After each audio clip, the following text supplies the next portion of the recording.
19 अगस्त के Gurukul prep daily headlines में आपका स्वागत है। अपडेट। एक महत्वपूर्ण दिन। विश्व संस्कृत दिवस 2024 19 अगस्त। दुनिया की सबसे पुरानी ज्ञात भाषाओं में से एक का सम्मान करने के लिए हर साल विश्व संस्कृत दिवस श्रावण या सावन महीने के हिंदू कैलेंडर महीने की पूर्णिमा के दिन मनाया जाता है। इस वर्ष विश्व संस्कृत दिवस 19 अगस्त को मनाया जाएगा।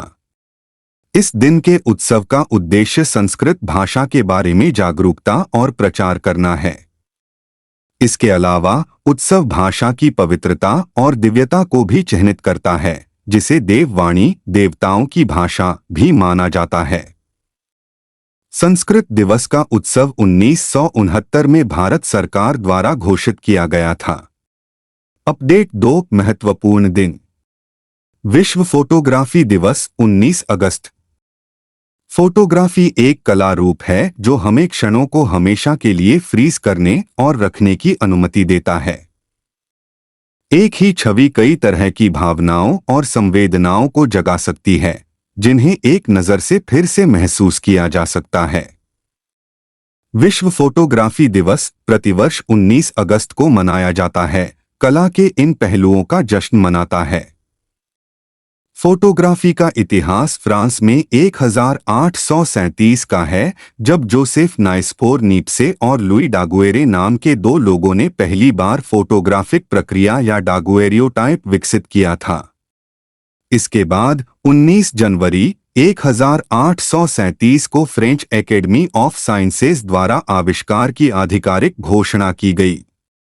विश्व फोटोग्राफी दिवस 2024 का विषय एक संपूर्ण दिवस है। अपडेट। 3 महत्वपूर्ण दिन। विश्व मानवतावादी दिवस 19 अगस्त।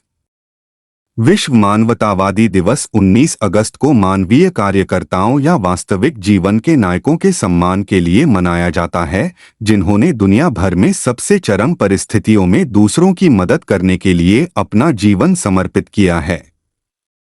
विश्व मानवतावादी दिवस को 19 अगस्त 2003 को इराक के बगदाद में कैनाल होटल पर बम हमले की याद में नामित किया गया था, जहां इराक में मुख्य मानवतावादी सर्जियो विएरा डी मेलो सहित 22 लोग मारे गए थे। 2009 में संयुक्त राष्ट्र महासभा ने इस दिन को विश्व मानवतावादी दिवस के रूप में औपचारिक रूप दिया। इस वर्ष का विषय मानवता के लिए कार्य करें है। अपडेट। 4 समझौता। त्रिपुरा ने कौशल विकास और औद्योगिक विकास के लिए IIM कलकत्ता के साथ समझौता ज्ञापन पर हस्ताक्षर किए। त्रिपुरा इंस्टीट्यूशन फॉर ट्रांसफॉर्मेशन टिफ्ट और भारतीय प्रबंधन संस्थान IIM कलकत्ता ने त्रिपुरा में ज्ञान विनिमय, क्षमता निर्माण, अनुसंधान पहल और नवीन रणनीतियों के कार्यान्वयन के लिए एक समझौता ज्ञापन पर हस्ताक्षर किए।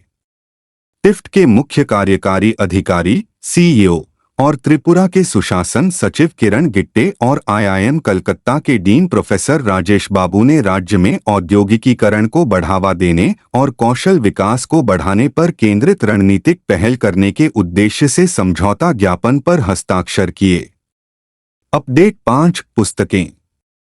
चेन्नई में पल्लव मूर्तियों पर पुस्तक का विमोचन। चेन्नई में CP रामास्वामी अय्यर फाउंडेशन में एक पुस्तक Pallava sculptures a cultural study launch की गई थी। इसे भारतीय पुरातत्व सर्वेक्षण के सहायक पुरालेखविद एस कृष्णमूर्ति ने लिखा था। कार्यक्रम में उपस्थित लोगों को संबोधित करते हुए कृष्णमूर्ति ने कहा कि पुस्तक में थोंडाईमंडलम क्षेत्र में 6वीं शताब्दी से 9वीं शताब्दी तक की मूर्तियों पर चर्चा की गई है। उन्होंने कहा कि पुस्तक में पल्लव काल की भौतिक संस्कृति का भी विस्तार से वर्णन किया गया है, जो मूर्तिकला कला के माध्यम से प्रकट होती है, जैसे कि लोगों की शारीरिक बनावट, वेशभूषा, केश, आभूषण, घरेलू सामान, संगीत, वाद्य यंत्र, हथियार और वनस्पति और जीव। अपडेट। 6 अर्थव्यवस्था। 2023 से 24 में भारत के खाद्य प्रसंस्करण क्षेत्र में FDI में गिरावट। आधिकारिक आंकड़ों के अनुसार देश के खाद्य प्रसंस्करण क्षेत्र में प्रत्यक्ष विदेशी निवेश एफडीआई बीते वित्त वर्ष में 30% घटकर 5,037.06 करोड़ रुपए रह गया। खाद्य प्रसंस्करण क्षेत्र में एफडीआई 2022 से 23 में 7,194.13 करोड़ रुपए रहा। खाद्य प्रसंस्करण उद्योग मंत्रालय द्वारा लोकसभा में प्रस्तुत आंकड़ों के अनुसार खाद्य प्रसंस्करण क्षेत्र में एफडीआई 2021 से 22 में 5,290.27 करोड़ रुपए और 2020 से 21 में 2,934.12 करोड़ रुपए रहा। खाद्य प्रसंस्करण क्षेत्र में विदेशी निवेश बढ़ाने के लिए मंत्रालय ने विभिन्न उपाय किए हैं। अपडेट 7 राष्ट्रीय सरकार ने घटाया कच्चा तेल कर, डीजल और एटीएफ शुल्क खत्म किया। केंद्र सरकार ने पेट्रोलियम क्रूड पर अप्रत्याशित लाभ कर को 4,600 रुपये प्रति टन से घटाकर 2,100 रुपये प्रति मीट्रिक टन कर दिया है, जो 17 अगस्त से प्रभावी है। इससे पहले 31 जुलाई को कच्चे तेल पर अप्रत्याशित लाभ कर 34.2% घटाकर 4,600 रुपये प्रति टन किया गया था। इसके अतिरिक्त डीजल और विमानन टरबाइन ईंधन एटीएफ के निर्यात पर कोई अप्रत्याशित कर नहीं लगेगा।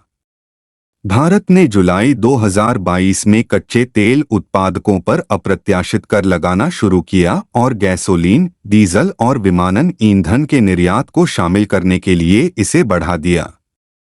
यह कदम निजी रिफाइनरियों द्वारा घरेलू स्तर पर ईंधन बेचने के बजाय रिफाइनिंग मार्जिन को भुनाने के लिए अंतर्राष्ट्रीय स्तर पर ईंधन बेचने को प्राथमिकता दिए जाने के कारण उठाया गया।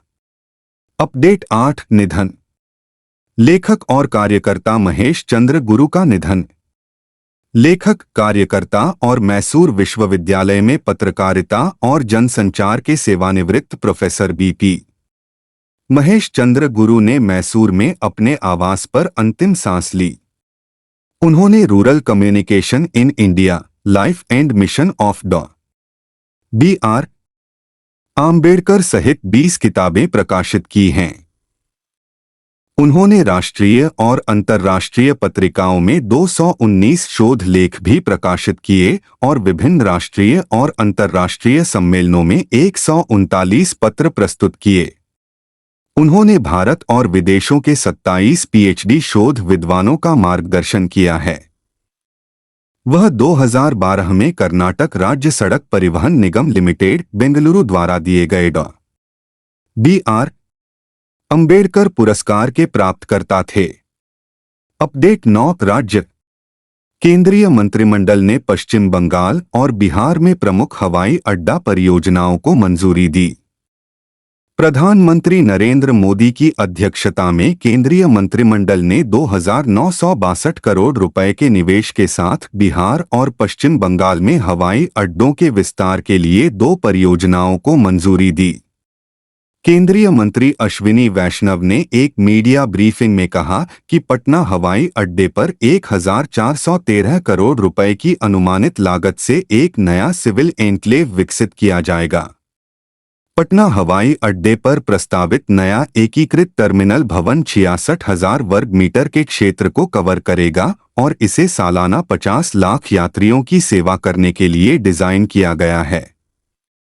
पटना हवाई अड्डा परियोजना के प्रमुख घटकों में एकल गलियारे वाले विमानों के लिए उपयुक्त 10 पार्किंग बे को समायोजित करने में सक्षम एप्रन का निर्माण शामिल है, साथ ही 2 लिंक टैक्सीवे भी शामिल हैं।